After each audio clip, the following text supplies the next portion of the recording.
Good morning, everyone. How is everyone doing on this fine Sunday morning? Hope you're doing well. I myself am doing well. I'm in a good mood, although I drove around everywhere I could trying to find a stupid yard sale this morning and couldn't find one. The weather was totally crappy yesterday morning. We had rain and kind of dreary, and then last night it got kind of cold in the middle of the night. So I guess since people didn't set up yesterday, they weren't setting up today. It kind of sucked for my whole yard sale experience this weekend. Should have just started the videos at 8. No, I think the weather will start picking up and it'll start changing soon. So that's good. By the way, good morning, Knives Are Life, Ed, Nick, and Kiss, and Scott. Keep it scale, stupid. I'm sure y'all can hear in the background that I am flicking a knife as we speak. I am. That is the knife that I carried last night. Wonderful knife. I'll go ahead and show that, get that over with. Let me turn down the volume on my phone so it won't be going off. I'm getting some kind of weird updates. I don't know. Getting some weird updates this morning on my phone. Good morning, Mr. TC Blades and everyone else. So, last night, let's see. Good morning, drummer. Morning, Knives Are Life. So I had my solid in the front pocket last night when I left for work, and I had a different knife in my pocket when I returned from work, so I will explain that. Had the solid in the front pocket, and I had the Anthem in my back pocket. This makes a great back pocket knife because it's kind of thin. Super cool knife. I'm loving it. It is very sharp. Everything about it is great. Action's great. Clip's working okay for now. I am going to swap it out when I get a new one. I want a deep carry one, and I just don't like this big, long, super long milled clip. Already fishing. Well, that's awesome. Knives Are Life. But yeah, I had this one in the back pocket. I need to do some fishing sometime soon. I've got fishing poles sitting over the corner. They were in my garage before I converted this room to a garage. And so I moved them, into a studio. Before I converted my garage into a studio, half of it. Anyway, I got fishing poles in the corner, and I look at them all the time while I'm doing these broadcasts and think about I need to be doing some fishing. So the fact that you are fishing while talking about knives, I'm jealous. That reminds me, there's something else in the corner that I've been wanting to show y'all and ask y'all about. And it is a cold steel knife. And you might say, well, why is it in the corner? Then again, you might not care. But this is why it's in the corner.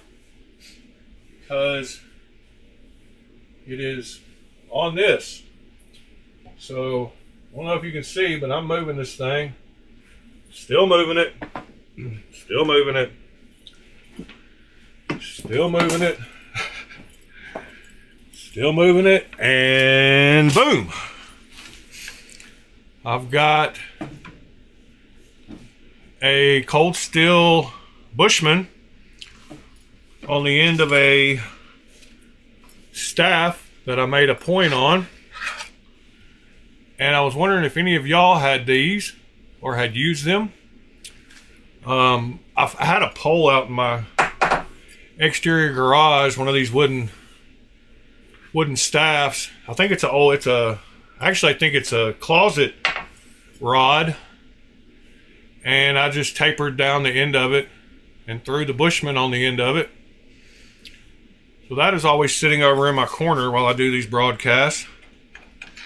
I've got both versions of this Bushman. The sheath does not seem to want to stay on good.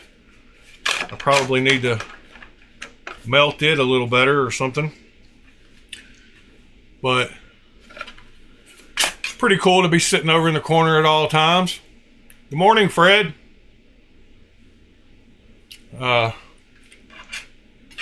But all you gotta do is take this screw out. I want to get a thumb screw, a wing nut to put in here so I can take it on and off really easy, but I haven't gone camping in a long time or wanting to take it with me, so I just leave it on this stick in the corner.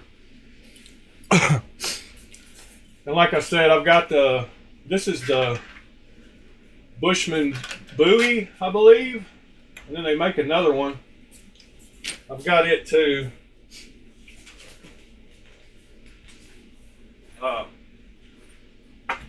But that is standing in the corner right next to my fishing poles. That's what made me think of that. Knives Are Life is out living his best life fishing, while we're all stuck inside. So yeah, I carried those two, and then out of the mailbox. Oh, before I get to the mailbox, we'll talk about the elephant in the room. These little two things sitting on the table here. So I got these in the mail yesterday, and they are little miniature axes to go along with my miniature knives, and they came with little stands, and I got both versions of it because why not? I got the dark wood one and the light wood one with the mirror polished blade and not polished blade. And surprisingly, after I opened one of them,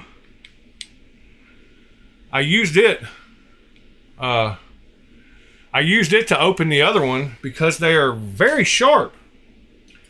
I was super surprised. Like, check this out. Like, they're very sharp.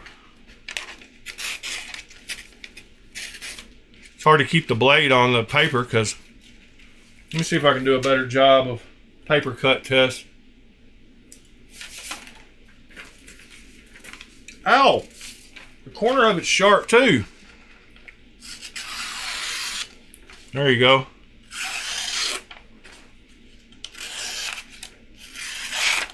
So they're real little axes.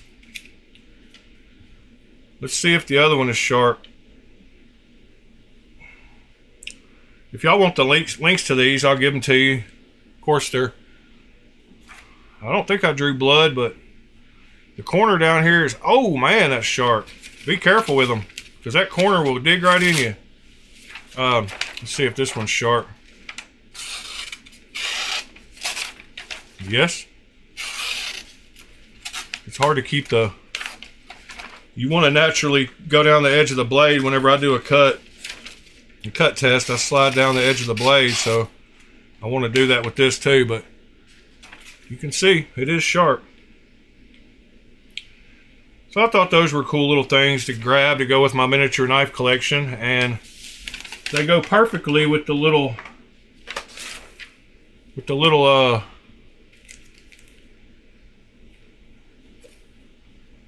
Kevin John knife I got yesterday. And sitting over to the side, I've got one of those little, I guess they're called the Bug maybe or something, the Spyderco. So got one of those too. Even a littler than the Sabenza. This thing's sharp too. It's kind of weird. That cigarette ashes all on it. Sits over here by my ashtray. So yeah, so out of the mailbox I got those two yesterday. And then I got a long-awaited knife that I've been waiting on, and that is the Sabertooth. And I have got some things to tell y'all about this knife, and it is going to be a topic of discussion this morning.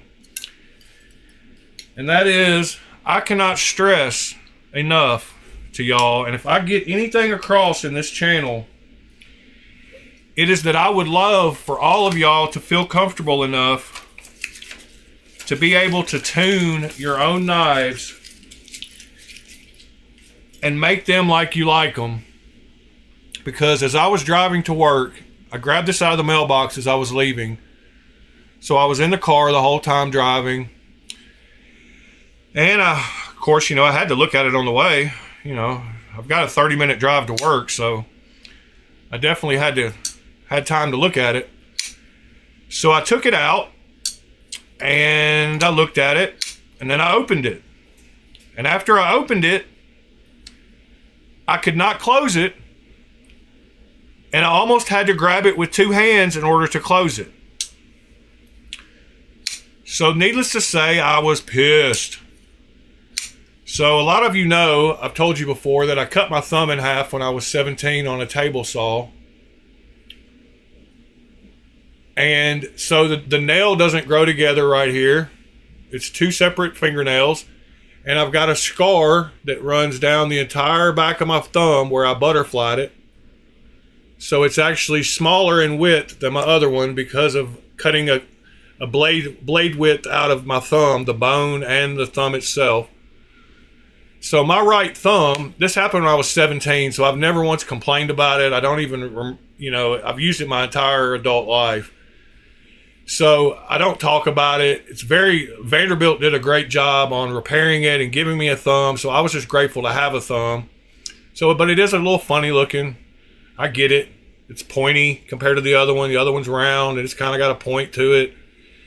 But the reason I'm telling y'all this is because I've got scar tissue all along the back here and up here to the front. So a lot of times when I go to push a lock bar with a knife, I'm pushing it right on that point, and I don't feel the lock bar like some people do. And Still Addicted in me, he was telling me about a knife and asking me if I thought it was kind of, sharp or hard to open, and I was like, no, I don't feel it. So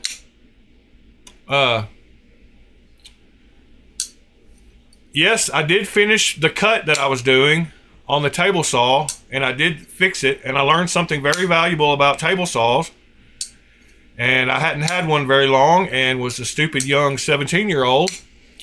And I'll tell you really quick how I did it. So, a table saw spins the blade, you push wood against the blade, and it cuts it. Well, I was cutting a little groove on some pieces of 2x2 to insert plexiglass into to make a baseball card case for a table for when you go to baseball card shows. You line this big case, and it has plexiglass cover, and you put all your baseball cards in it where people can't touch them and get to them, but they can still see them. So I was cutting a groove in a 2x2, and I was running the 2x2 across the blade. I only had the blade up, however deep I was cutting the groove. And so I was doing a little test piece to get my groove the right depth, and it was only about this long. So starting off, if you're working with table saws, you know that the shorter the piece of wood, the more dangerous it can be.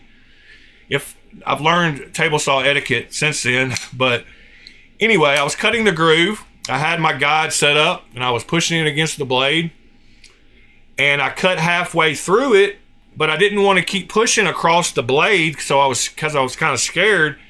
So I reached around to the other side of the blade, thinking I was going to cut the other half of the groove on the other side of the blade. Well, if you know anything about table saws, the other side of the blade does not cut, it just spins this way. And it yanked the board, shot it about 30 feet across the driveway, and yanked my thumb right across the blade. And so that's how I did it. But I did go back when I got out of the hospital the same day I got out, and I finished the groove in those boards, and I built that baseball card stand. So I am persistent. But knives are life. Yes, I got the cut right. Now back to the story at hand. I was pissed about this knife. I was like, man, what in the heck is going on? Why is it hurting my finger to try to close this thing? And why is it so hard to close? And what is wrong with this thing? It had lock stick. It was terrible. So I had actually messaged Pete, or he messaged me on Instagram or something, and I was telling him about it on the way to work, about how terrible it was. And I was like, man, I hope I can fix it when I got to work, because I checked it, and if I moved the lock over to the left, I got lock rock, so the blade moves if you just move it over a little bit. So I was like, I don't know what's going on. So I got to work. Of course, I took it apart because I loved the knife. I loved the shape of it. I loved the conico. I love the price of it. I didn't want to have to not like the knife. But had I been a person who doesn't tinker with knives and doesn't open their knives and doesn't tune their knives, I would have instantly sold or got rid, and I would have talked trash about this knife. And I don't think that's fair to the designer. It's probably fair to the manufacturer in China because they didn't do quality control, but I get it. They're like, put a liner in it, make it so tight that it goes over and the blade won't rock, and send it out of the factory. Right? So I got to work, took it apart, and I checked it, and this liner had so much force. I've got a picture of what it looks like. Let me show y'all that picture. So I had it apart, and I was holding the blade and the bearing next to where it touches the liner. And as you can see, the lock bar went all the way over to like almost 100% of the blade. So the pressure on that lock bar was way too strong, and it was causing lock stick, and it was making it almost impossible with one thumb, even my thumb without nerves, to close it without hurting your finger. So I bent it back, and I didn't even have to do it twice. I got it right the first time. But this is all it needs in order to lock up. It only needs to be over to there. So all that extra force that was causing it, all that pressure, just needed to be bent back out of it. And now it's perfect. So I took a knife that I would have hated, talked trash about, sent back, said wasn't a good knife, and now the action on it is perfect. It drops shut perfect. It opens way easier because there's not that much pressure on the lock bar. It's locked up solid. It's easy to close now. So if I could get any point across to y'all, please, please, please learn how to tune your knives and make them like you like them. Because this knife was definitely not like I like them. But now it is. And it saved lots of people, And like I said, it's not the designer's fault. Now it feels like he wanted it to feel. But when you get stuff manufactured in China and trying to cut costs, and I mean, I get it. They can't put their hands on every single knife and open them and see if they feel okay. So they just put way too much pressure just to make sure that there wasn't any lock rock and sent it out the door. But that caused it to not open easy. It caused it to not close easy. And it caused it to physically hurt you when you try to close it. So that's the starting message for the day, is please, please learn how to tune your knives, or get confident enough in yourself to just take them apart and check them out and see what you can do. I've showed numerous times on how to relieve pressure on lock bars and frame locks and etc. And just don't be scared to do it. I mean, they're not super expensive when you get down to it, and someone can always fix it most all the time. I have had friends snap lock bars, and because I don't know, if you snap a lock bar, you're really doing something weird. Yeah, TC, that's not how that's not how this knife was supposed to be, and now it is. And you just have to realize that when mass producing stuff with such tight tolerances as knives, there is a little tuning involved, and oiling and cleaning. So get confident in taking your knives apart. That being said, I have another couple things to talk about. I ran across a video this morning from Mr. McNeese that has to do with the topic of the video today. I'm sure you saw what the topic was, or maybe you didn't. But it goes back into the old talk that we've had tons of times. And why a lot of people refuse to watch my channel, I'm sure. I've voiced my opinion on it. I've been transparent. I've not wavered. I believe anybody that was here on episode 1 could pretty much say I've had the same opinion and attitude on things from episode 1 to episode 100. And I don't think I've changed in any way as far as my philosophy or my thoughts or what I do, you know, on all that. So I've been transparent about how I feel about it. And I know there's people that feel differently about it. But I just wanted y'all to hear the take from a man who owns a knife company. And I'm very blunt, so I will make some comments afterwards.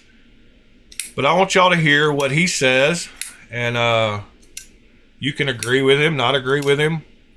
I still like you either way. So it doesn't matter. It is a very divisive topic in the knife community, so I get it. But if you can't find common grounds on other things with people in life, period, people can have different views on different topics and you can still be friends with them. You just try not to get in arguments about that specific topic. You know, like you can have lots of other same opinions and same likes as someone else and have a few that are different. And that's what makes the world great, in my opinion. But I try not to totally discount somebody because of one of their views or judge somebody because of one of their views. Because I've always said that I don't know, growing up the same exact life that they lived, that I wouldn't turn out with the same exact views. It's just the life I've lived has made me to be who I am, and the life they've lived has made them become who they are. So I try not to judge people, period. But that being said, let's watch the video from Mr. McNeese and see what he has to say about it. What's up, knife freaks? Alright, let's address the problem, guys. So most of you know at this point that we're being knocked off by the Chinese companies, alright? They're knocking our stuff off, they're selling on freaking Alibaba and whatever, all this crap. Alright, it happens to a lot of people, I understand that. You get big enough, they're going to knock your stuff off. That apparently just seems to be an okay thing in the Chinese manufacturing culture to do that. It's 100% theft. They're stealing our design. They're stealing our logos, our trademark stuff, everything, using it, trying to pass it off as real. That is immoral. It's wrong. And guys, it's more than just that. I've been building this brand and my reputation and everything since 2008. It's not just about the actual design of the knife or about our logo. One of the main reasons that a lot of you guys buy knives is because of the people, the company, and everything, the ideals behind the knives. All right, so they're cashing in on all that stuff that we worked hard for years now, for like 17 years to build up. They're just coming in, and because they can reverse engineer and manufacture something that looks similar to what we make, they're coming in and cashing in on that. And guys, it's not okay. And let's get this straight. These are not clones. These are cheap Chinese knockoffs. Quit calling them freaking clones. That makes it sound like it's normalizing it. It's not okay. They're not clones. They're knockoffs. They're cheap Chinese knockoffs. That's what they are. All right? Some of you are going to unknowingly, already have unknowingly, get ripped off by buying these, being passed off as real. I hope that doesn't happen to you, but buyer beware, okay? Secondly, anybody that knowingly supports this and goes and buys them or acts like it's okay when you're talking in your Facebook group or whatever, guys, we pay attention to what our customers say and do, even in other groups, and I can promise you this. If I see anybody intentionally buying these, intentionally supporting it, saying it's okay somehow, you will not get any favors from us. Do not even bother asking if we got such and such setback, or if we could do this for you, or if we could do that for you, because we get requests all the time. And we have built a reputation for being really good and easy to work with and taking care of customers. I'm telling you right now, you support this knockoff crap, you're not getting any help from us. That's how serious it is to me.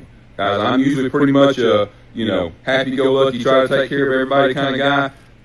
This ain't cool, all right? Do not support it. Don't be out here saying, well, it's not going to matter because these people wouldn't have bought your stuff anyway. Well, maybe the person that's intentionally buying a clone might not ever buy our stuff, but what happens when somebody grabs one of these clones or handles one that a buddy shows them or something? They never actually handled one of our knives. They've been curious about them, and oh, well, here's one right here. Let me check it out. And then they're unimpressed by it because guess what? It's a cheap Chinese knockoff. So then they just basically forget about the brand, write us off, and never pursue it any further. They could have turned into a lifelong customer for us, guys. You guys don't realize the implications that this kind of stuff can have on a business. So do not support it. It's not cool. It's not a clone. It's a freaking knockoff. Let's just get that straight across the board, all right? And I'm not just talking about our stuff either. I'm talking about this goes for everybody that's getting their stuff ripped off out there. It's been going on for years. I realize we're far from the first company for this to happen to, but it's becoming way too acceptable in our circles for people to just be like, oh, well, I just want to try out the design, or I just want to do this or that. Not okay, guys. You're 100% supporting somebody stealing from a company that you supposedly want to support or like or whatever. Or whether you like us or not, you're 100% stealing from us. You're supporting stealing from us. So, and that's not okay. We have mouths to feed. We have employees that have mouths to feed. Like, why would you want to do that to a company that's trying to make it, do things the right way, do things made in the U.S., treat their customers right, be really good to people, you know?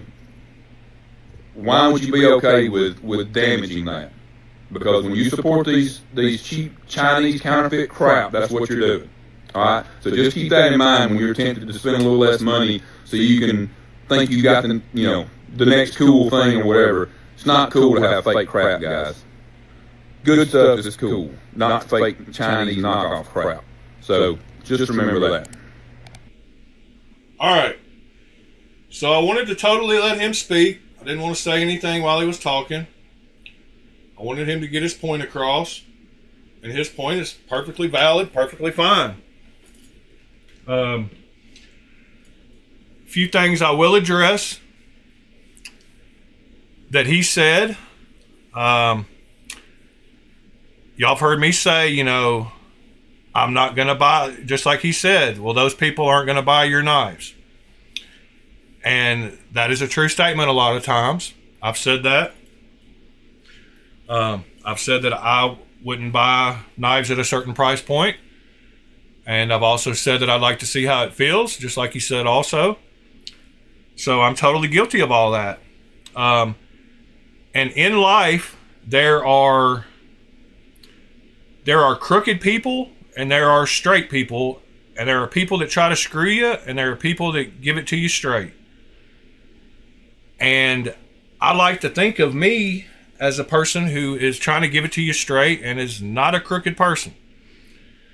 So, addressing what he said about someone getting one in hand and thinking that it's a real McNeese and then it ruining the image of McNeese for him, that is never going to happen personally from me or any knife that I own, because one of the first things out of my mouth is going to be, it's not a real one.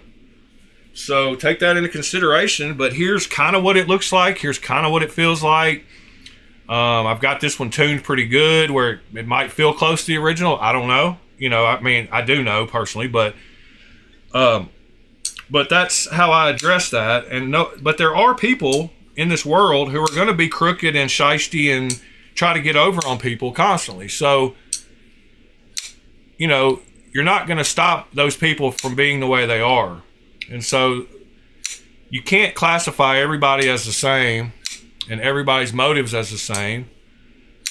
And y'all have heard me say many times that I like my Winter Blades clones, and that I've suggested them to people that they go buy real Winter Blades. And actually a couple of my friends have gone and bought Winter Blades because of me recommending that they get one and being able to fidget around with one of mine.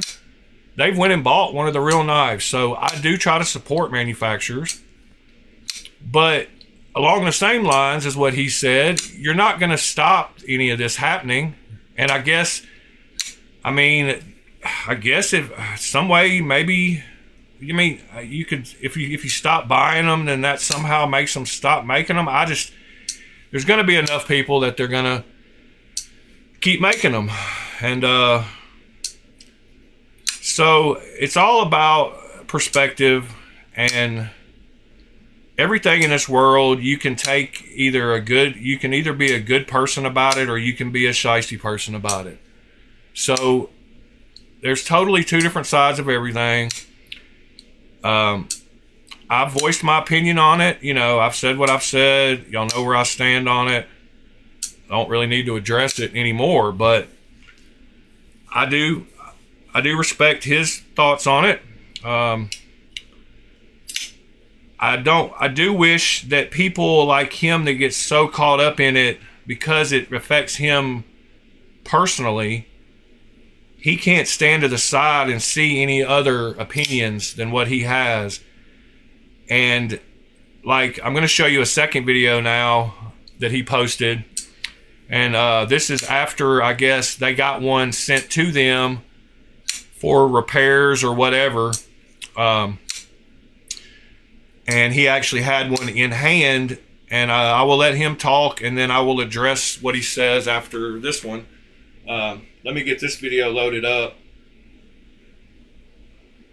All right, so here's that video. Let me see if I can get it to play. Give me just a second. All right. What's up now, freaks? Here we have the very first counterfeit knockoff cheap piece of crap Mac 2 that's come into the shop. We got to check one out. And for those of you that are out there saying that, oh, these knockoffs are getting really good, yeah, y'all are crazy. This thing is a piece of crap. Detent lash like crazy. It is not a good quality knife, and I definitely do not want this out there, people thinking that this is our work. So, this is going back out after we removed the logo and marked it as counterfeit, because the person that sent this in was not at fault. He got conned by somebody on eBay buying these off of AliExpress or whatever, and then turn around and try to sell them on eBay as real, with a sob story or some kind of story about selling off his dad's collection. And actually, what was his name?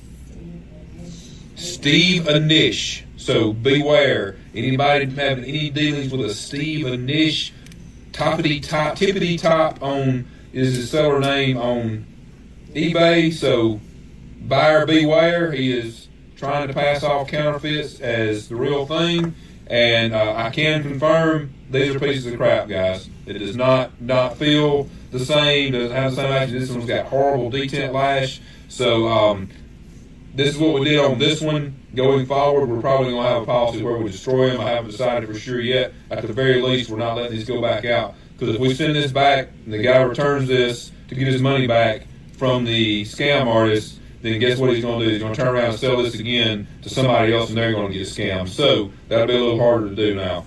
So buyer beware, guys. What's up, my freaks? Here. So I don't know if you heard during this video, and like I said, he is too closely tied to this issue to say any differently, and I probably wouldn't expect him to say any differently. But really, the only negative thing he said about that knife was that it had detent lash. And, you know, like, I would hope, I don't know, everybody's got a different personality, and I can't say what I would do if I was him, because I'm not in his position, and I get it. It affects his business and his livelihood, and it's very, very near to his heart, and it affects him financially. And so it just instantly makes his blood boil. And I get that.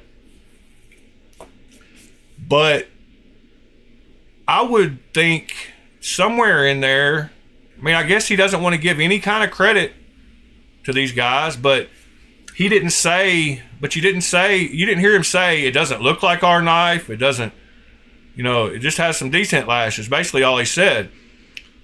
But I thought he would have gone and addressed some of the things more about the clone, about whether it was a decent copy of his knife or whether it wasn't. But he was just, you know, like I said, he's too directly involved to even go into any kind of things like that.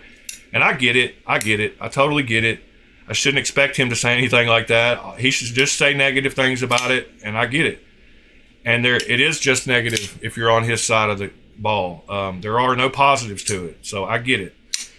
So I'm not trying to justify anything I'm doing or anyone else is doing, trying to say it's okay.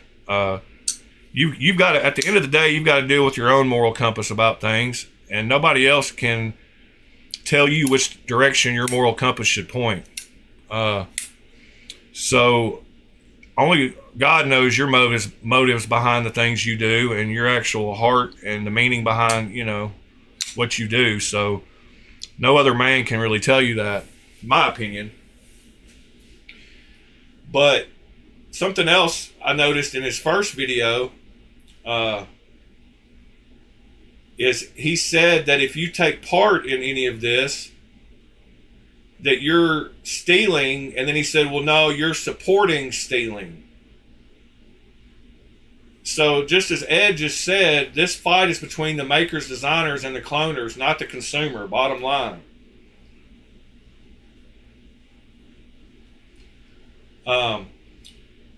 It's not really between us and the maker. If stuff is available on Amazon and somebody's mother buys it, who's to blame there? Like, is the mother who buys it? I just showed y'all some knives the other day on Amazon that unless you're really into the knife world, if you buy them, are you evil person because you bought a knife for your grandson off of Amazon? That's what I said. You can't, somebody's moral compass can't be decided by someone else. So just like Ed said too, God is the only judge. So in his mind and the way he's so harsh on it, that mother that bought an Amazon knife for her grandson, or grandmother that bought an Amazon knife for her grandson, is a thief. And I don't feel that way. It's not such a black and white line. There's a gray. And I do go a little on that other side of the line sometimes when I show where to find some of these, I guess. I'm enabling people, but I figure everybody's smart enough to search and find stuff. I don't know. I've always, I'm a firm believer in people are only going to pay what they can afford to buy. And if you can't afford to buy certain knives from certain makers, you're not taking money out of their pocket that would have been their money. You would have never given them money, just like he said. And I'm still a firm believer in that argument.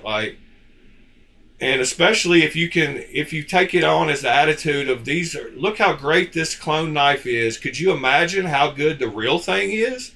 If that's your opinion about it, and that's how you portray it to other people, and it makes them want to go buy his knife to see how great of a knife it is, then what's the moral argument there? So like I said, it's a very divisive topic. There is no right answer. There is no wrong answer. There's what your motives are behind it, and whether you're trying to be one of those straight up people or one of those crooked people. So yeah, that's my opinion. I'm not going to go much more into it than that. TC, I'm sorry you took the wrong meds, buddy. That's got to suck. Trying to be up during the day on night meds. So that can't be a good feeling. And I hope y'all know that, I haven't changed my opinion on any of this ever. And just like I said, I've been the same exact chip from episode 1 to episode 100.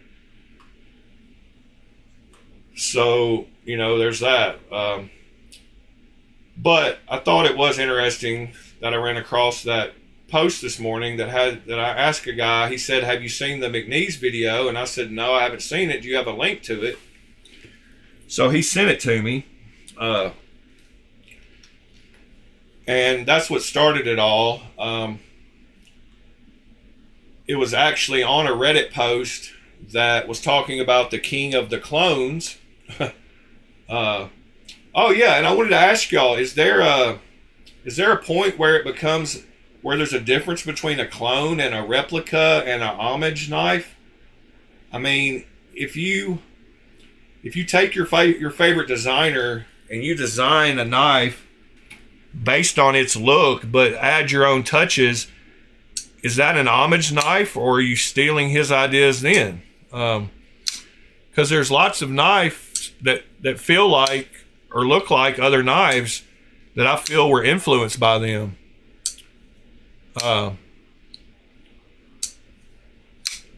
So what's an homage knife? You know, what's a replica knife? Is the branding all that makes it a clone knife or a cheap knockoff, as he says? He says, don't call them clones, because that's meaning they're like the original, I guess is what he's thinking. And I get it, but do clones only have the logo, and then ones without a logo are not clones? They're replicas? What's an homage knife? Like, I know that in the world of watches that y'all know I'm into a little bit, this is an homage watch. This is not a clone watch. It's not trying to be a Rolex or a Seiko diver's watch. It's not a replica because it's got my name on it, so it's not a replica. And it's an homage watch. It's paying homage to a Rolex diver's watch or a Seiko's diver's watch, and it's one that I built for me to pay homage to those other watches.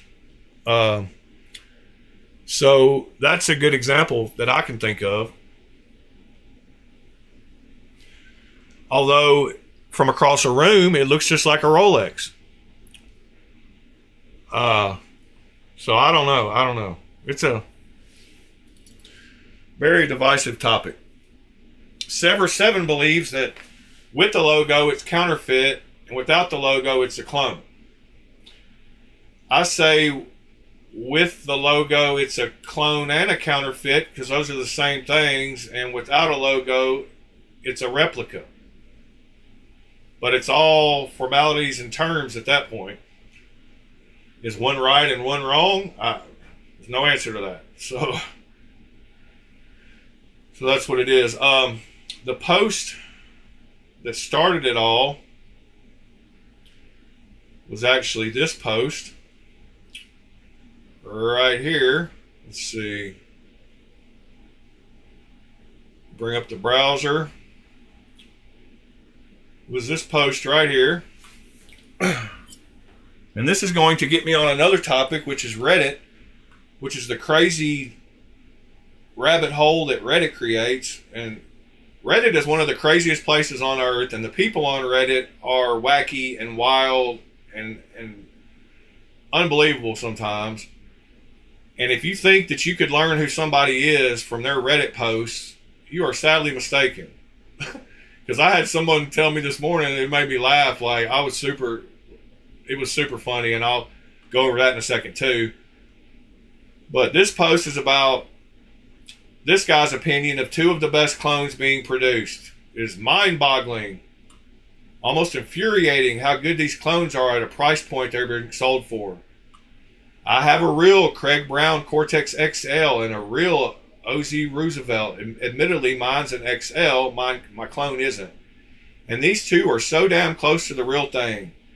There are differences, but they are so minor that unless you own the real thing or you have handled one a whole bunch, that you'd be able to tell. My Strider PT3 clone has more differences, and the McNeese clone isn't even close. It's like 3/4 size and uses the wrong screws in places.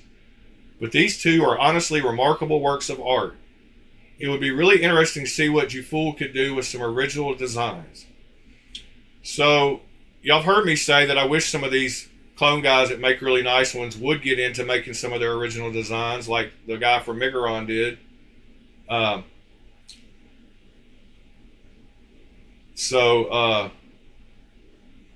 said the same thing he said at the end. It'd be nice to see what they would do with some original designs. And just like that Lemifshi knife I showed y'all the other day that everybody seemed to like, that JR 9402 or whatever it is, it's a nice knife. And he could do well selling those knives, so he should produce more. But his comment here about the McNeese clone is what got me commenting on this post, because I've held both of them side by side at the same time, and the McNeese are 85 to 90% as, I'm going to go ahead and say it's as good or as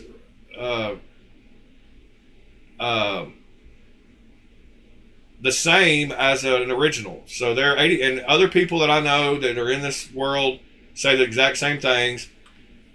And this guy saying that it's 3/4 the size lets me know that he didn't compare the right knives. He compared a McNeese 3-inch clone to a McNeese 3.5-inch clone, and there's two different manufacturers. And anyway, so I commented asking him, are you talking about the Jafull McNeese or Lemifshi version? Because they're different, and one is 85% 90 like the original, and one isn't. If you compare a 3-inch clone to the 3.5 real one, then of course it's going to be 3/4 of the size. So I sent him a link to a video of a guy comparing the two of the same size, which is right here. There's a guy that has an original OG McNeese and a clone one, and he talks about the differences between the two. And the only differences he mentions are the lock bar cutout is thinner on the clone. The clip is a little more proud, sticks up a little higher on the clone. And the blade is 0.3 of a millimeter thinner on the clone. So that's that video. Anyway, and then he says, did you see McNeese posted a video about the clone? And that's where I asked him if he had a link, and he posted the 2 links. But anyway, this is what got me started in this topic. So then I had posted a video. I don't know if all of y'all saw my patches. TC, go lay down, buddy. We'll see you later. Yeah, Ed, I agree. How do you know they're not being both made in the same place? I mean, look at that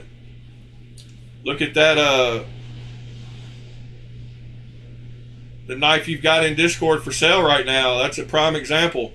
You know, the Sumo, the prime example of that.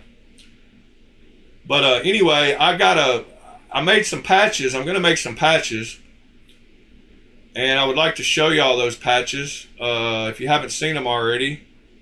I put them in the Discord. I'm going to make this patch right here. I've already got a prototype on the way. And I wanted to ask y'all if you thought I should do Velcro or adhesive. I kind of like Velcro patches. So I think my first batch of these patches that I'm going to make is going to be with Velcro backs. I was curious about what y'all thought about that, but I'm getting them embroidered. I'm going to make some patches. And this is my new mascot guy. His name is Professor Hackit. And so, yeah, I'm getting some patches made. Yeah, Velcro is what I'm going to do. So good. I like the fact that Ed likes the Velcro. Because Velcro, you can attach real easily, and you can reuse it and clean it out and whatever. So I'm getting some 4-inch ones of those. I'm getting a prototype sent to me from a company.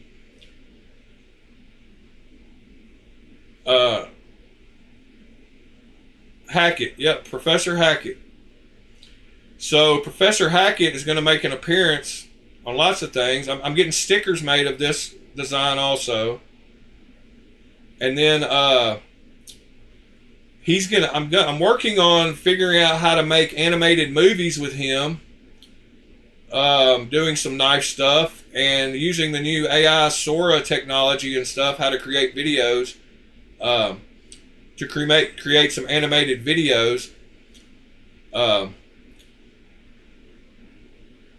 But there's a post on my my Instagram and my YouTube that talks about the Discord chat we're having tonight, and I used him as the mascot for that as well. So you can see here, join us for Blade Alchemy Discord chat every Sunday night at 8 p.m. Central Standard Time. Then I have another one. It's not showing up. For some reason, my Instagram is not loading up right. Whenever I click on this picture, it doesn't show up right. But you can see there's another ad right there on the left right here. But when I click on it, it doesn't load up properly. I don't know what's going on with it. Instagram's weird. Anyway, he's the new channel mascot.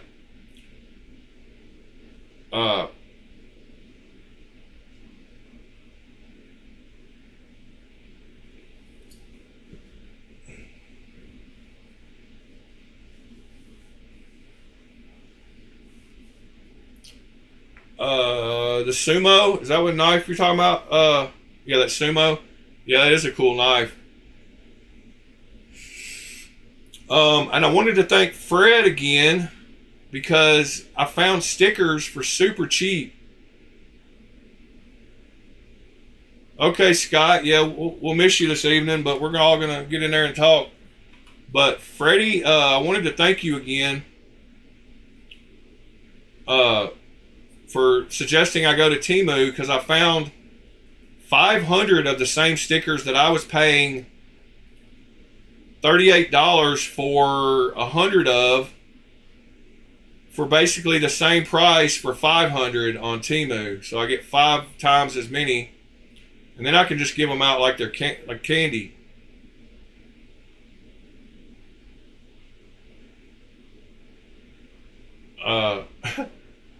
And send them out with every knife I ever sell, or just hand them to people. So that'll be cool. But thank you for that, Freddie, if you hear this or see this or still here. Yes, I do have a growler somewhere. I bought it, I don't know, is it a version 1? I'm not real familiar with the Debo knives. I'm trying to become a fan. But I don't know the difference really between the version 1 and the version 2, but I bought this one. This was the first actual Devo I bought last week or a couple weeks ago. Is this a version 1? What makes it a version 1, and how would I know it's a version 1 compared to a version 2? Did he change the blade hole, or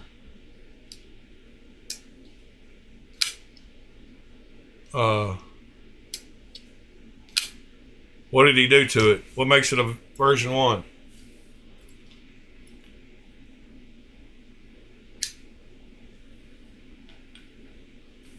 Oh, flat scales. Did he round out the scales on the other ones? Maybe.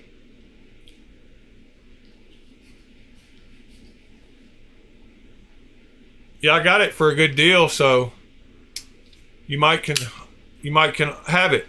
I'll hold on to it for a little while longer, but not forever, maybe.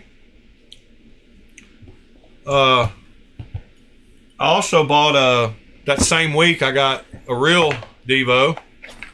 I'm just kidding about the real Devo thing, but I got a nicer Devo. And that is this one. Yes, sir, Sever 7, you surely may. And I've got this one tuned perfectly. Like, it is just perfect.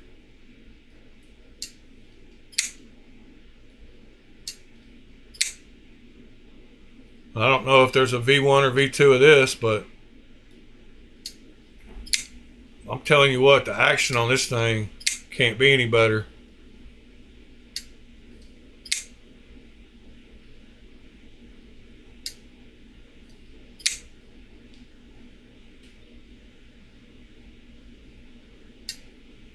Perfect.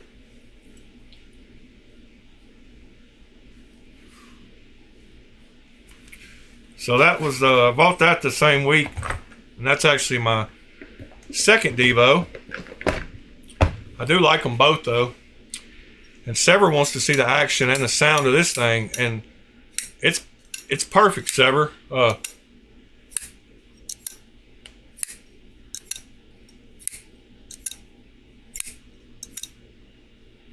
and it's your type, it's your style knife. Super nice, super good quality. The clip, they make replacement clips specifically for this that most everybody puts on there. But I'll tell you what, the lockup on this thing feels like every frame lock I've got. Like, it is so solid. You can see the coil spring up in the top of it there. So it's not a regular axis lock like a lot of crossbar locks are. It's got a coil spring that actually pushes and creates the tension on the lock for the blade. And it puts adequate pressure is all I can say. It's great. It's super sharp. It's got a great blade grind. It's super slicey. It reverse flicks great. Regular flicks great. I can't say anything bad about it really, except for the clip. The clip is a little big. Let me show you that clip that most everybody buys for them. So, is it the 813 or the 831? I'm going to go with 831.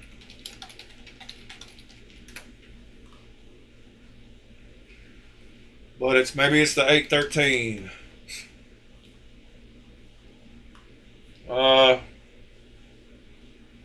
It's not Lynch that carries them.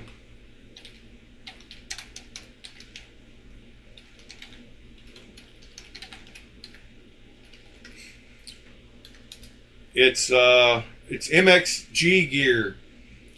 So these are the ones that most everybody buys to put on them, and they have two different versions for the 781. Okay.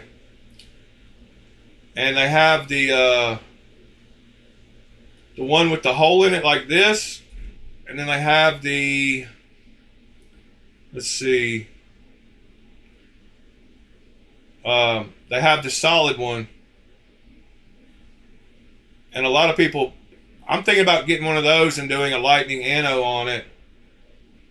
But either one of these would be great with a lightning anno, in my opinion. But if you go and look at Metal Complex video on the Benchmade Anthem from like 5 years ago, someone sent him one, and the one he's got here,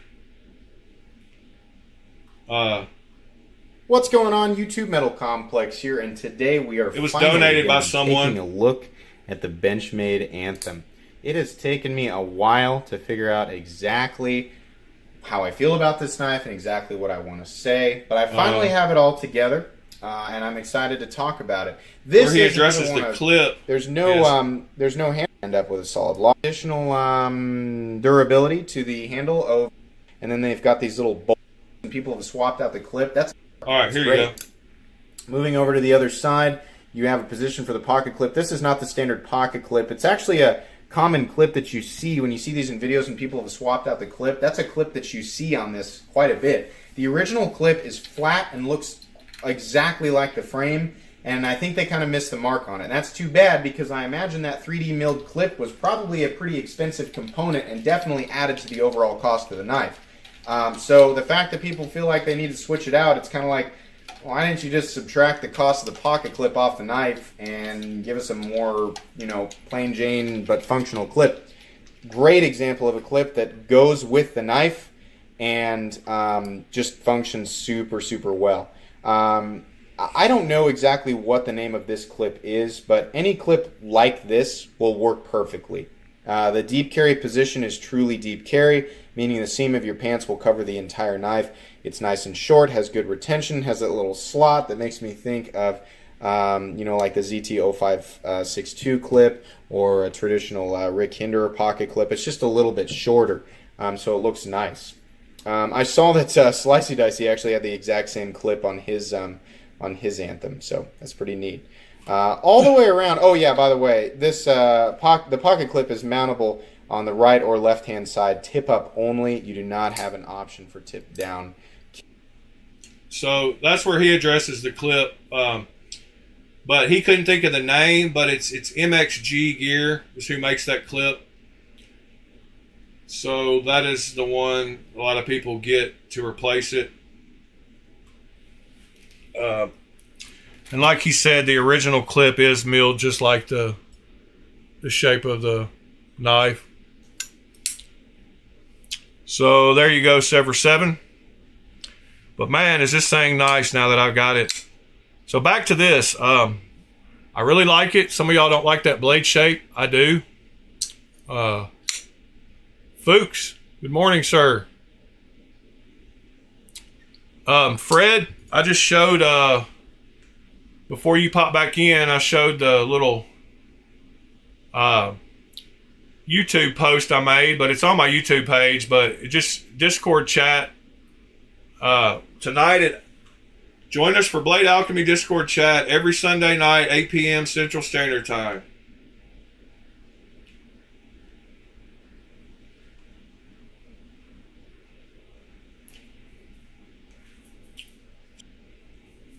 Professor Hackit wants to see you there.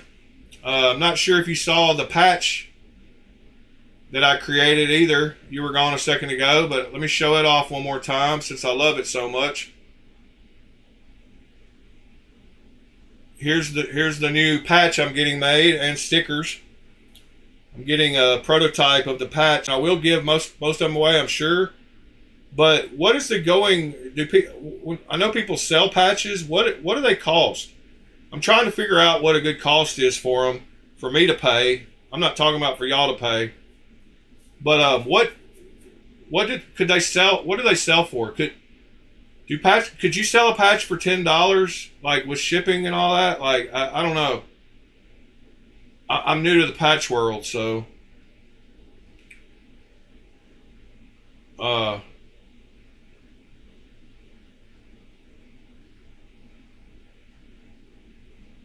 anybody know what the price of patches are?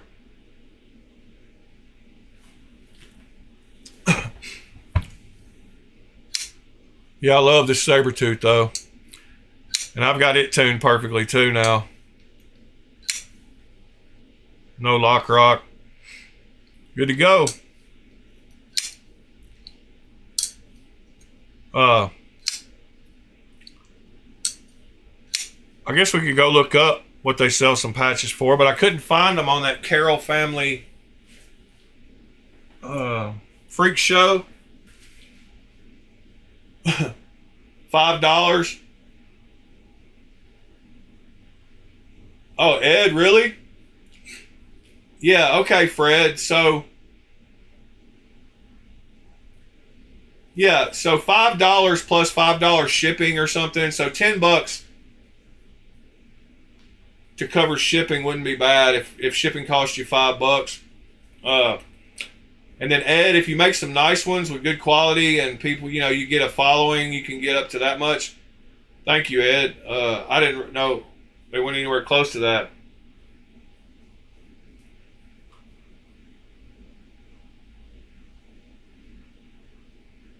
Yeah, Fred, I agree. That would be a good idea. Any knives I'm selling, I start throwing them in. I'm just going to start throwing them in anyway with some knives I sell, just because I don't feel right selling them, but I was just curious what people that actually had a big following could sell them for. I'm not worried about that.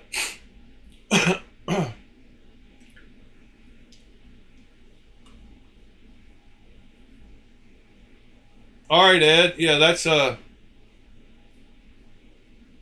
so the size I'm getting, if you see the shape of it, it's going to be taller than it is wide. So the height on them is going to be 4 inches.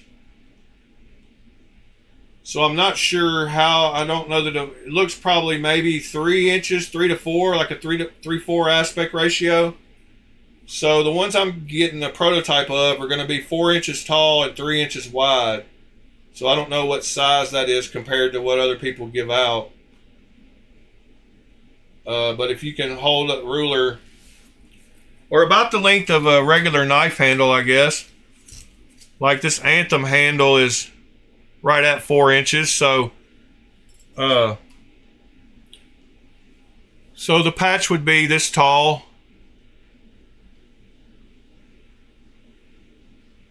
And maybe this wide.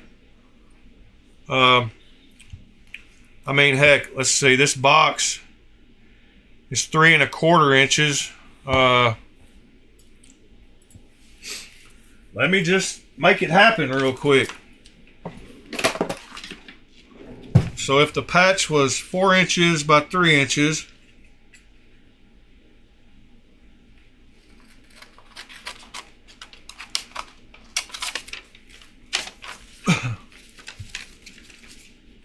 it would be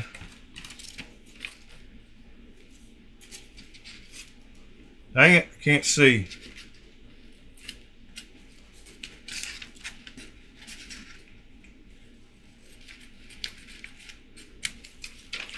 It would be about that size. Is that a good size patch? Yeah, they're gonna have Velcro on the back. The ones I ordered are going to be Velcro, but they're going to be that big. Is that a big patch? Is that too big? An embroidered patch? I mean, that's pretty big. Should I get 3-inch ones? Should I leave them 4 inches?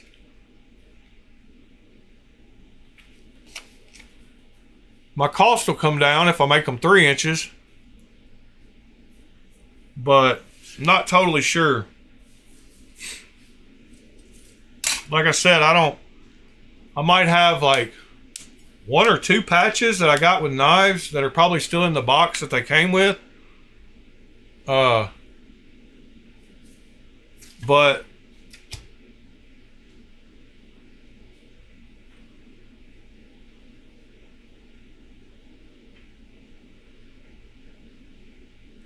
yeah, I was thinking about getting a couple of sizes too, Fred. I'm not hoping they put them anywhere. I haven't even thought that far ahead. Like, I don't know where to. I don't even know what's Velcro. Where, like, I don't know. I don't have enough EDC stuff besides knives to know where people put patches. Or, I mean, I know if I get Velcro, they'll go on like things that have Velcro. My knife pouches, you know, some of them. I guess my Kaiser ones have a place to stick a patch. Okay, drummer, thank you for that. With the 1x1 idea. So I don't know. So cool. So I'll get some. I'm glad I asked y'all because I didn't know about patches, and I need to know about patches if I'm going to order patches for people. But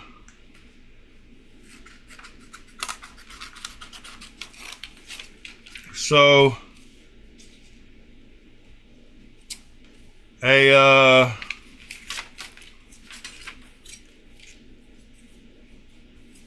2x3 patch.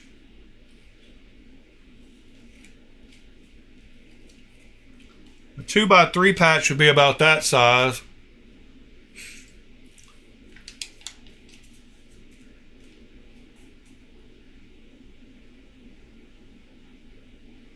Yeah, I've got a Vero knife patch somewhere. I mean, knife case over here somewhere in a box. I think it's still in the weird Vero box.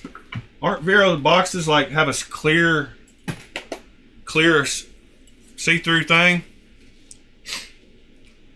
And if I made it 1 inch wide, it would only be like 3/4 of an inch tall. I'm not sure I could get all that detail into one of those little ones, but maybe I could. It would be a 1 inch patch would be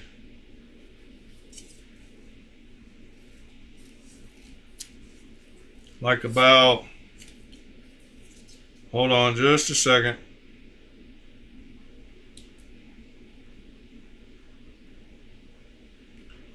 Trying to get this right.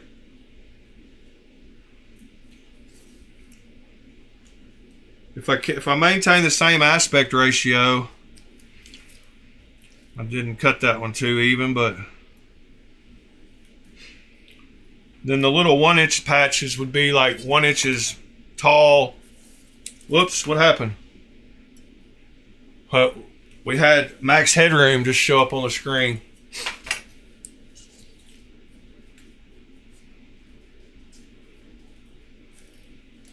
Yeah, I want some embroidered ones for sure. But drummer, I might get some PVC ones too. But I just love the embroidered look of that. The way that looks like a Letterman jacket, you know, like patches back in the day. Like I just think of patches as being embroidered. Like that's just how I kind of think of patches. Let me see if I can find a. There's one right there. Whoops, I don't have the camera on. All right, I found both. Here we go. So this is sorry. I believe this is Luft. Yeah, this is my AVNT Avant case. So yeah, I guess this is a 1x1 or pretty close. So I would have to have a different logo. But I see what you're talking about. So these are like the little 1x1 ones.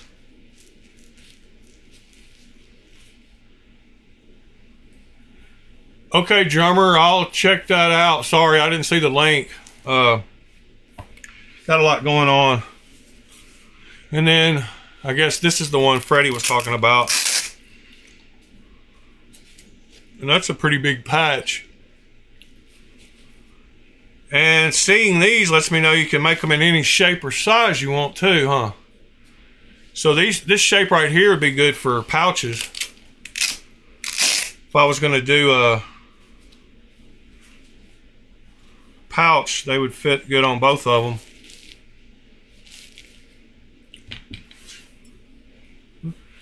Those little axes are cool though. I still can't believe how sharp they are. He says as it won't cut paper.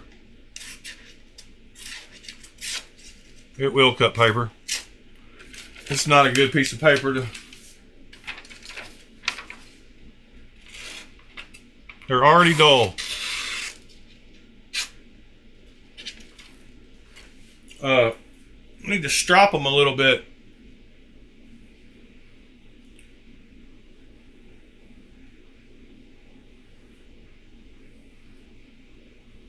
I'm stropping my axe. Hold on just a second.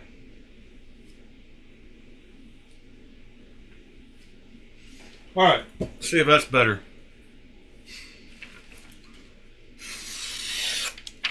Oh yeah. Much better. Ow! It bit me. Think I'm bleeding. No, not bleeding. But man, the corner of those things are dangerous. They should dull the edge of that. Good grief. It points down at your finger too. Like it points straight down.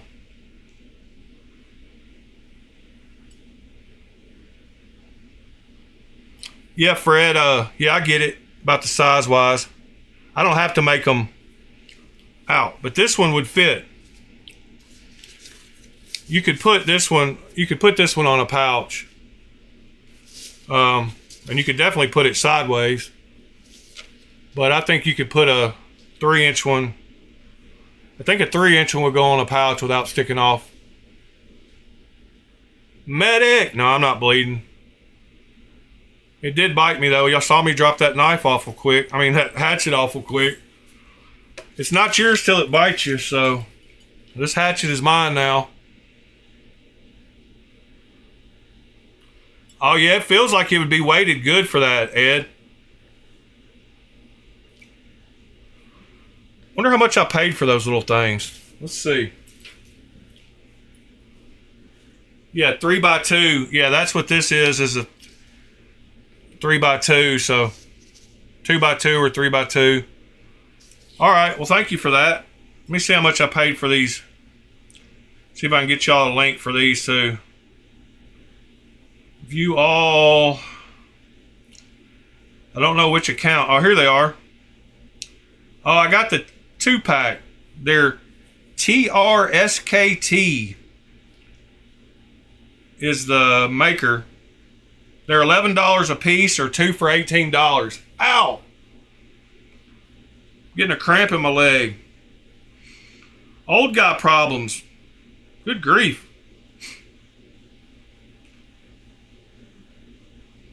Alright, so there's the link. Ow! In the Discord now. In the links channel for those little axes. They're made by TRSKT somebody. Whoops.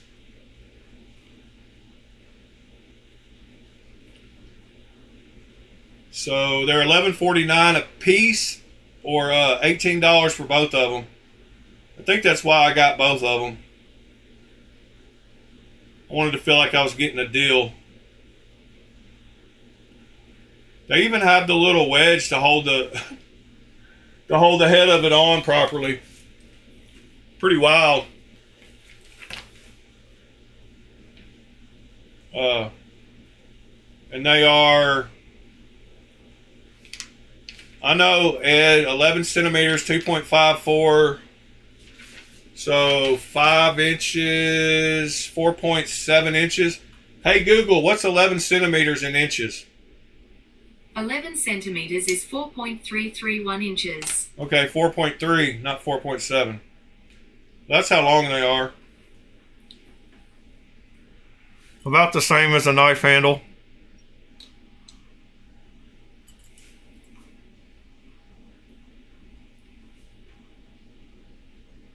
I'm using the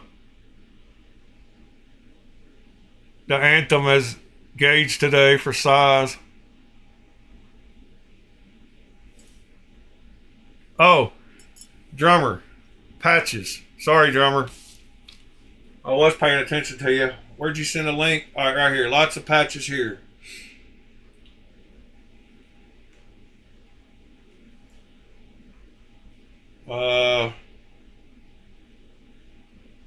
Dump box.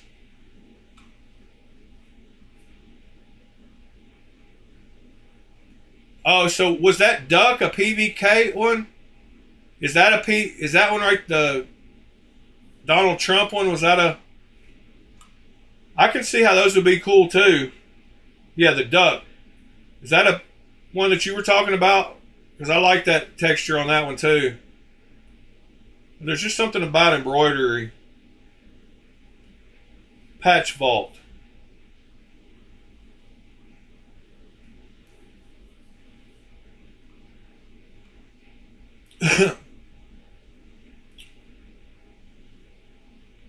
So yeah, smaller ones are cool too.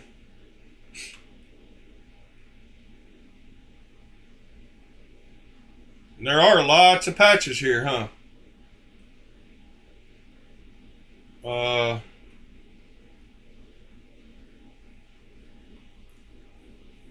Yeah, like, is this one made out of? Yeah, PVC. Okay. Yeah, so that's the PVC ones. I answered my own question. I can't see chat.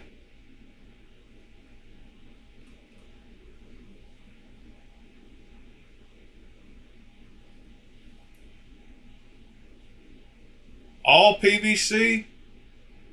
I could have sworn some of these were embroidered. Like this one.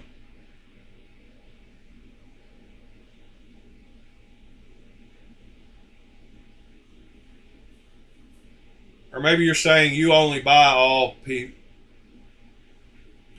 ones.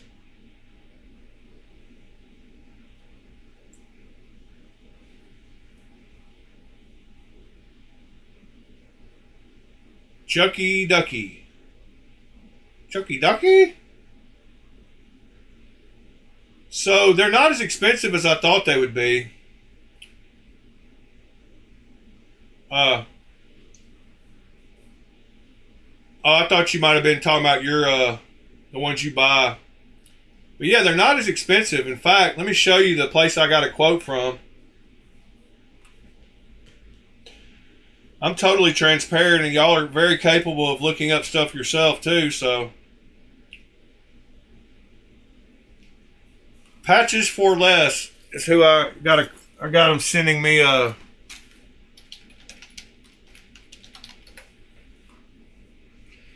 So these guys are sending me a sample. And let me just show you really quick. Let me see if I can get the image really quick. Oh, and then we'll go look at some of Ed's patches. Let me do this real quick so we can do this properly. All right, so embroidered patches.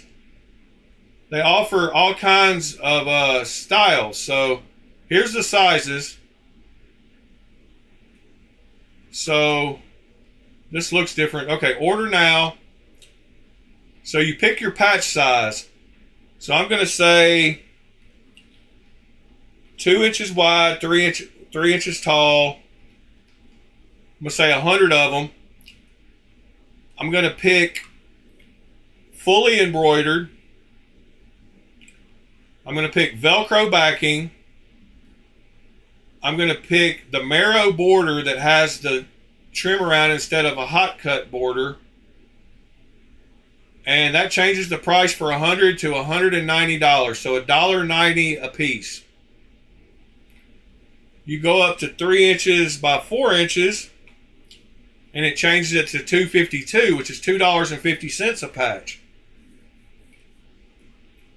So 2 by 3 patches are only $190, so $1.90 each. You pick all this stuff. Need metallic threads, need additional thread colors, need a button loop. And then you upload your picture.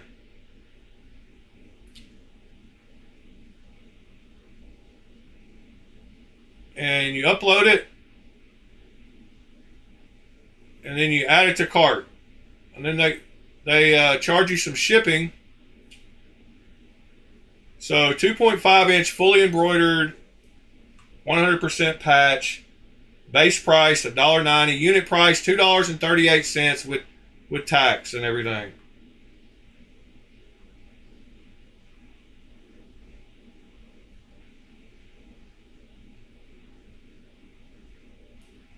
Yeah, that's the full color, Pete. Maybe. No. I don't know. I probably didn't pick extra colors or something. I don't know how many. I just uploaded my image. Maybe you have to pick. You could be right, Pete. Like, I don't know how many colors my patch is. It's 1, 2, 3, 4, 5, 6, 7, 8. Maybe 8 colors. So if I do have to add colors, because it did say down here, do you need additional thread colors? Number of max 5. So I'm going to put 5. And I got to get the colors down to 6, I guess. And what happened? Fully embroidered, Velcro, that border with 5 extra threads is still $1.90. It didn't change the price any.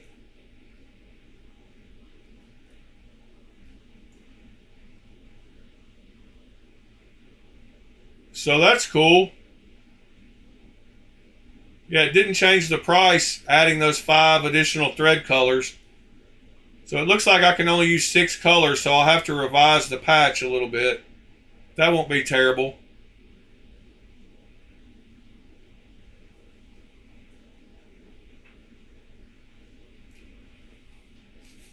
So let me check the prices, drummer, on 1x1 for 100 on here of that kind.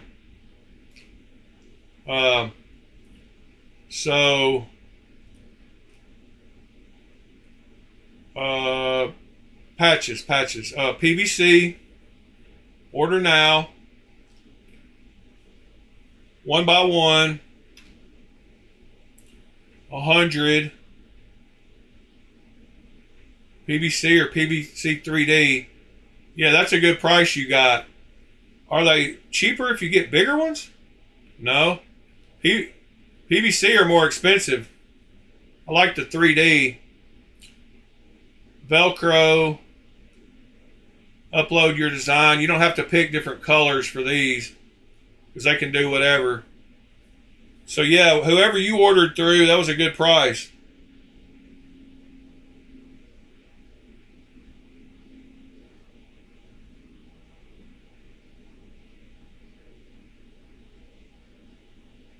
Fuchs. Yeah, I know. I'm going to buy 100. If I buy any, I'm going to buy a bunch. I'm not messed up with paying for 100 of them to give out with knives I sell. That's $2 a piece. Oh, thank you, drummer. Yeah, I don't mind throwing in a $2 patch when I sell a $200 knife.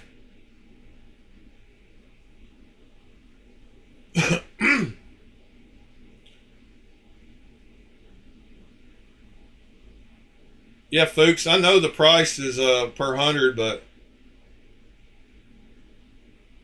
how much is a 3-inch one of these? $5 a piece if you go 3. Oh wait, hold on. $6 at this company. Regular PVC is a lot cheaper. The 3D PVC. So yeah, okay. Regular PVC is only $2.30 for 100. It's that 3D that boosted the price up. So that's not too bad.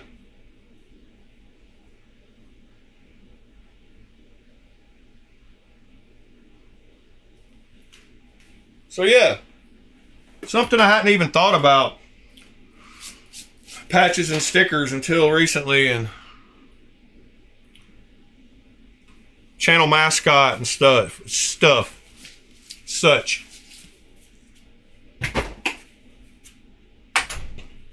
But Professor Hackit is definitely the mascot now. He's a mad scientist, and kind of feel like that's what I am at some times. Oh, by the way, the guy that joined our Discord in the middle of the night bought this last night on Blade Binge. He wanted a cheaper price. And so I discreetly on Blade Binge said, I said, yeah, with the fees, I can't really give you a cheaper price, but if you happen to find me somewhere else, I could. And then I said, by the way, I've got a YouTube channel. And I sent him my YouTube name on Blade Binge. So he was smart enough that within 5 minutes, he was already on the Discord. So I sold this to him and he got a better deal. I got the money I needed. It worked out good. So the Vanguard is going to him in the morning. Mr. Lou. So that's cool. I did send off a few days ago Keep It Scale Stupid's knife and somebody else's knife. And tomorrow morning after the broadcast, I'll be trying to send out the winner's knives from yesterday. If I don't get them out Monday, it'll be Tuesday. I've got to find all the boxing and packaging. I'll try to get that.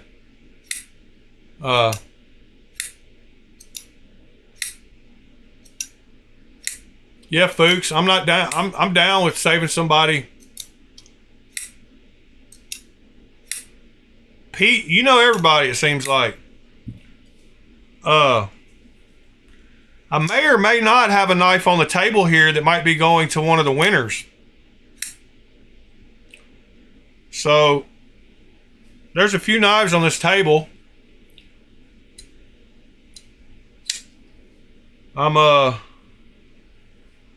not sure which one it might be. But one of these might be going to one of the winners.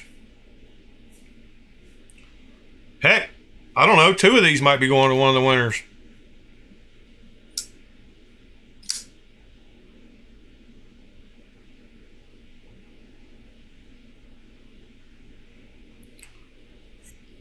Yeah, I don't know. I mean, I guess I do know his full name because I'm sending him a package, but I don't know.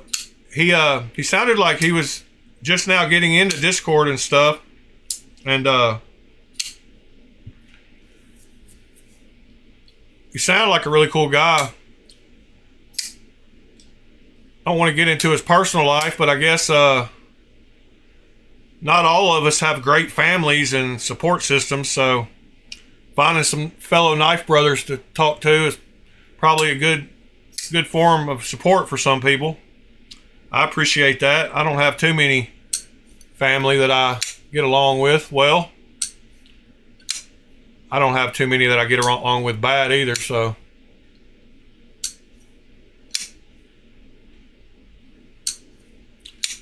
Yeah, folks, I don't know what I should do with the giveaway. I was going to give tiers according to who won the, first place gets a better prize. You get the gold trophy. But I've got some boxes and knives that I hadn't even opened over here on the shelf that I probably should send out. But then I kind of know some people's likes and dislikes from knowing what you in the channel, so I might try to tailor it towards what I think they like and not like.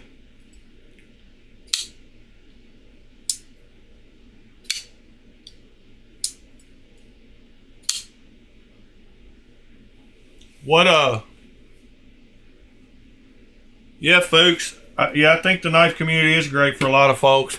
I've met more kind and decent people in this community and hobby than in any other community and hobby I've ever been in, so I appreciate that.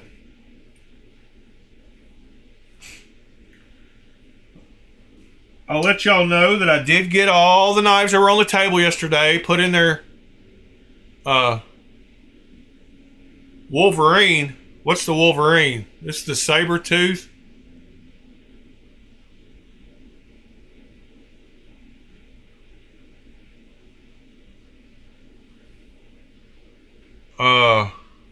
What are you calling the Wolverine, Dragon? Because I don't have a Wolverine on the table.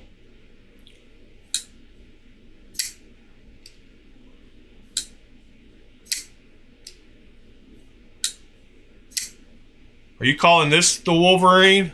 Is this the saber tooth? Monterey Bay Knives. And I'm definitely not giving it away. And I'm probably not giving away this one either, the Asher.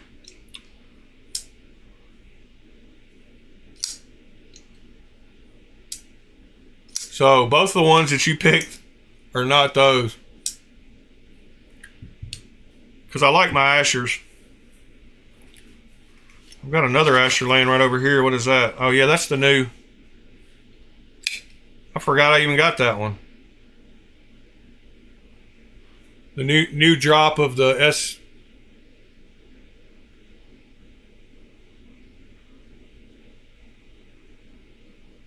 Can we even see that blade still? Focus. Yeah, the S90V version.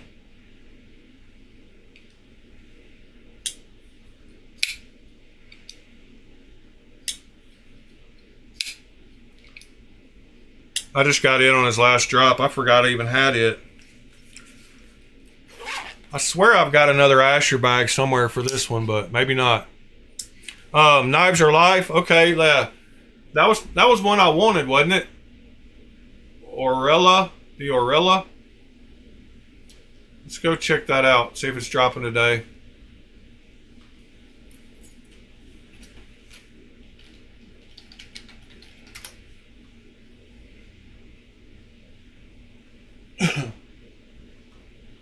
Oh yeah, that is that one. It drops today.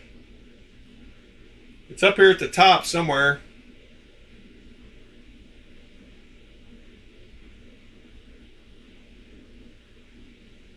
It went away from the website last time I looked, though, I believe. Yeah, it wasn't available on the website. So I had a link to it right here, and this is the page it used to be on. But it's not there anymore. Where's it dropping at? because I had to go look at it on this page.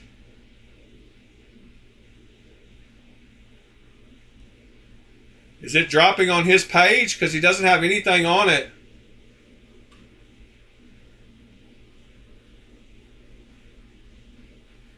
Let's see. I gotta follow him anyway.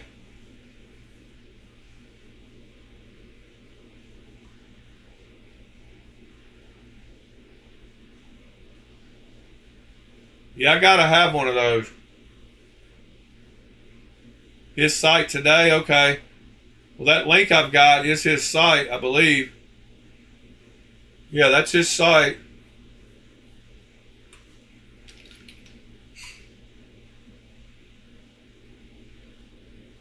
Done. Thank you. Thank you, sir. Do you know what time? Because I'll set an alarm for this knife. Because I believe the price was, it used to be on here. We've got it in other videos where let me see if I can find the cached version of that page.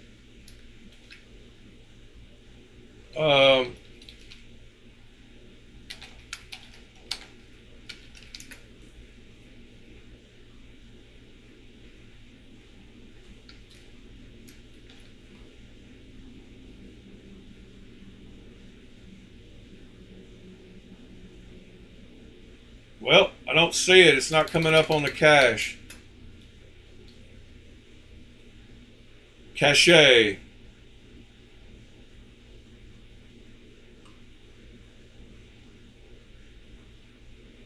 Yep, it's not on there either. On the Wayback Machine. Maybe if I take out the S.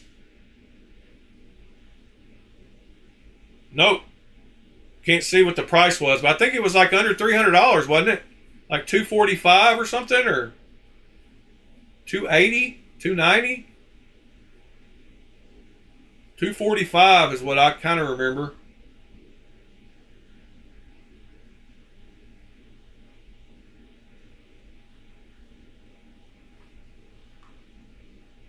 See if it's got it on here from back in December. See what the Wayback Machine does for us.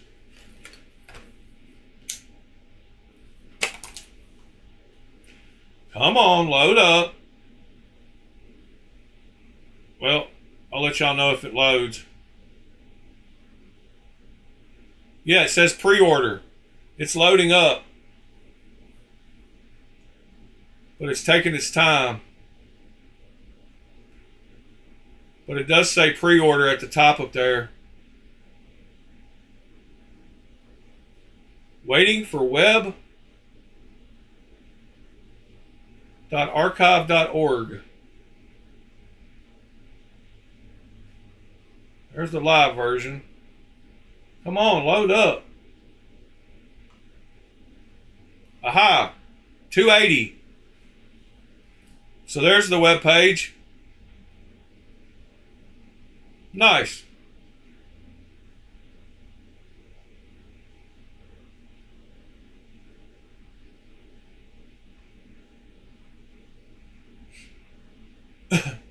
Keep it scale stupid? That's a good question, buddy.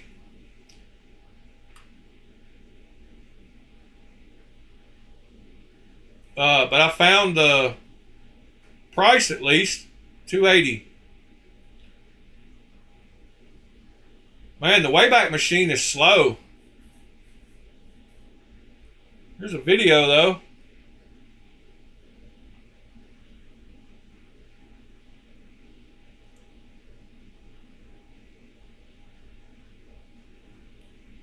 It's pretty cool that I found the price back from December. It's like I said, his live version of the page right now is no longer there.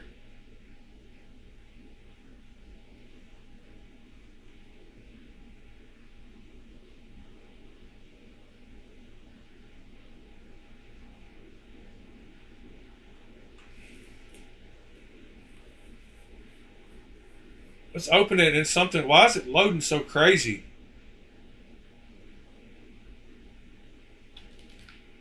Good grief. Archive.org is slow today. Must be a lot going on. Why is it not coming up?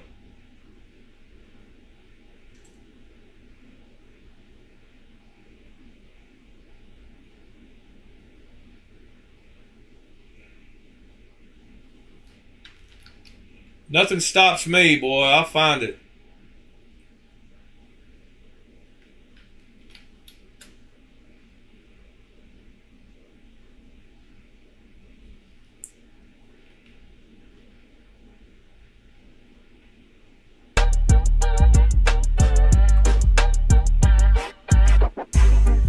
Yeah, it'll probably be 300.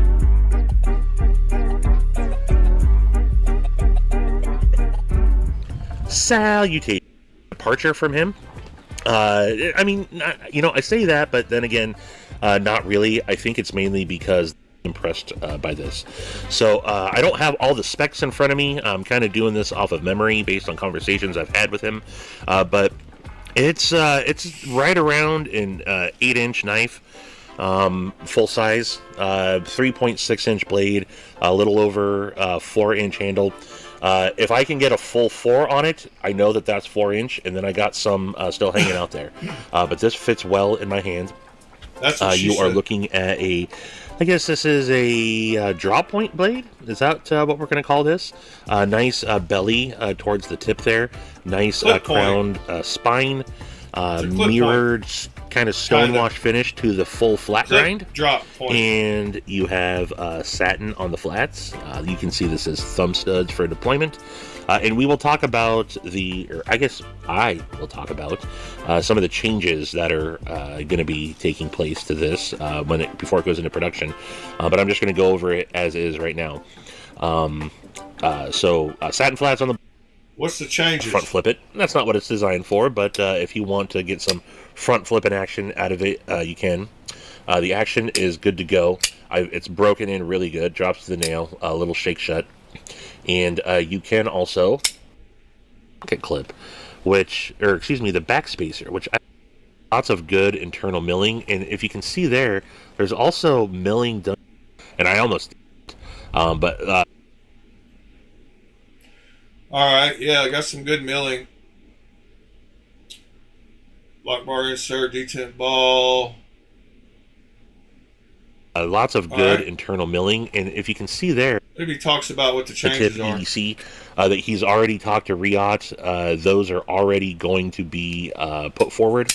And I think he said he might have a prototype with the changes in hand by Blade Show, which is in a couple weeks. Don't quote me on that, but I do think that he did say that. And if that's the case, that's awesome. Price point, Let's see. which I don't think I've to give this some weight reduction. And overall, I really dig it. And when I first got it in hand, I sent Sharif a series of videos telling him all the little things that I was going to critique. And he literally was like, bro, we're on the exact same page. That's all the same stuff that we're already addressing. And he confirmed last night on Work Knife Balance's live stream that I was on with him and Steven and Nathan from Just a Tip EDC that he's already talked to Riot. Those are already going to be put forward. And I think he said he might have a prototype. All right, so what are the changes? Been announced yet? I think you're going to be titanium frame lock M from Riot is going to be at a very affordable price. That's all I can say. That this is it'll still be out of the, if you're not going to ever spend more. I think very pleased on where the price point ends. Clip behind the clip. This makes it. I love that on a pocket knife. cutout behind the clip. Love how that looks. So clean.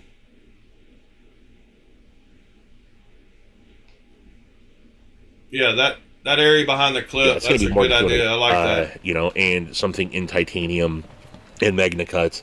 And that'll keep it from hanging on your pocket too, because it's in a negative way, but it's definitely even on both sides. The expect this lock to do bar well cutout. for him. I'll bring him out to show him. Thank you, Stevie. Appreciate that, Stevie. Wanted to see it. Yeah, I want that knife too. It comes out today, Sever 7. So I've heard. You want this knife too, don't you? The Spectre? With all that fine milling on it?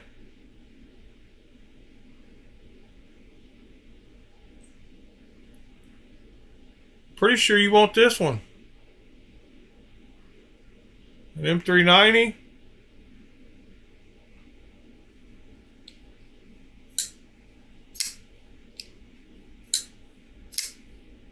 It can be yours.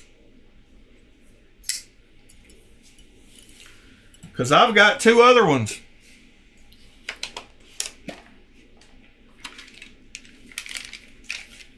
Mine are prettier. Just kidding.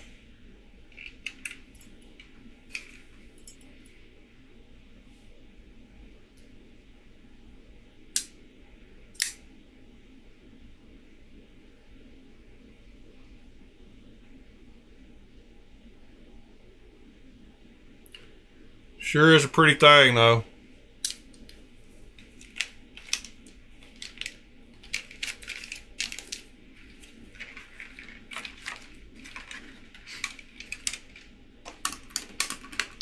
All right, guys. Episode 101 is just about officially done. Man, the action on this thing is so great.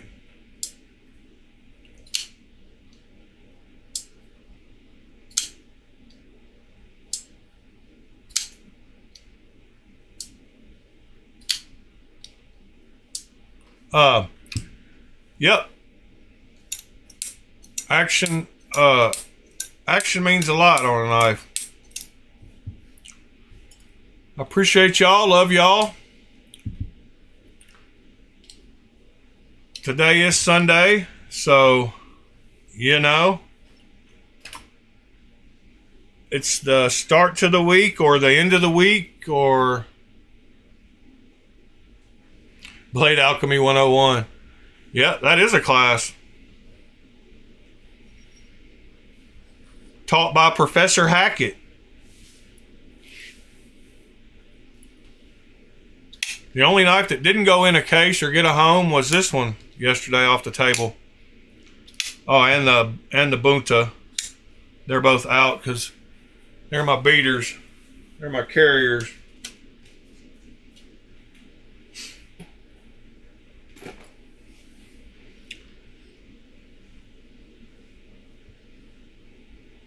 Folks, you have a good day, sir. Appreciate y'all.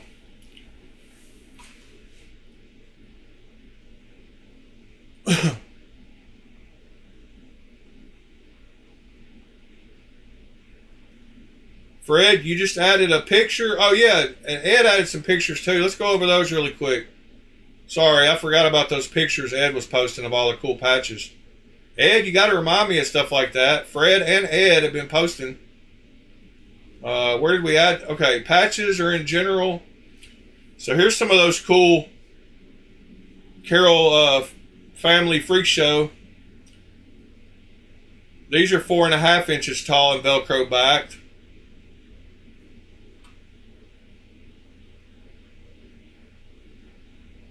Uh, 4 inches and 3.5 for the blue one.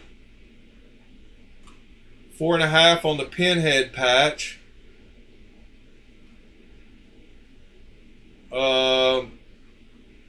There's a heck of a case with some cool Velcro and some cool PVC ones for Mr. Drummer. There's the size comparison with the Rosie. Wow. Those are bigger than I expected. Team Luke and Team Drew and a little sideways ice cream. What's the name of those? Dang it. I don't know. And then Pocket Check. There you go. Mr. Freddie showed us a nice clip like that. Yeah, I really like that design on the pocket clip. I bet it makes it very comfortable in and out of the pocket. What knife is that on, Fred?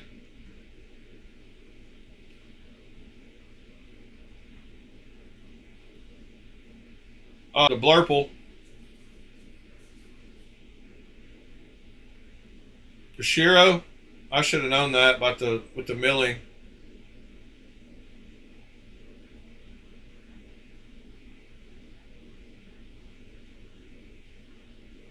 You did your first anno job on a Shiro. I did my first anno job on a $40 Amazon knife. We live different lives, Fred. But that's totally fine. I'm still glad to call you my friend. It's a great thing about this knife hobby also. It takes all types.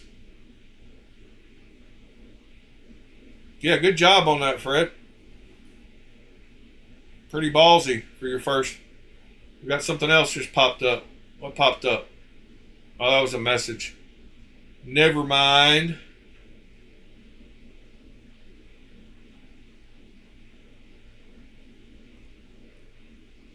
Oh yeah, here's Scott's pocket check. Sorry.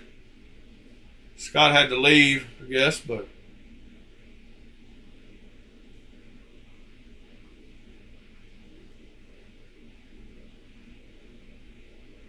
anyway, guys, I'm gonna get out of here.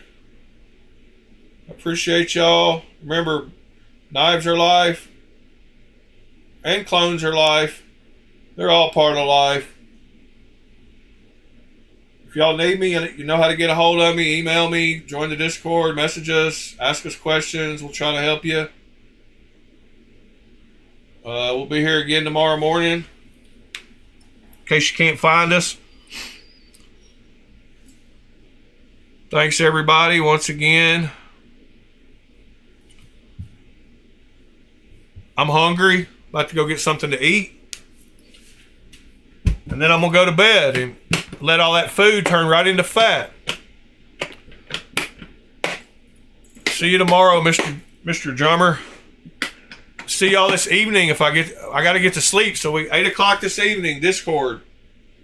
Be there or be square. We're going to all get on our little Bluetooth headsets and whatever and talk the ish. And look at some knives and stuff. Hopefully some of us got some video cameras and everybody's got a phone so they can all show us something on their phone. So 8 p.m. Central Standard Time tonight. That's 9 Eastern, 6 Pacific. Come join the Discord. We're going to get on there and at least for an hour and a half, hour or so, shoot the shit and start doing that every Sunday evening. All right, guys. Love y'all.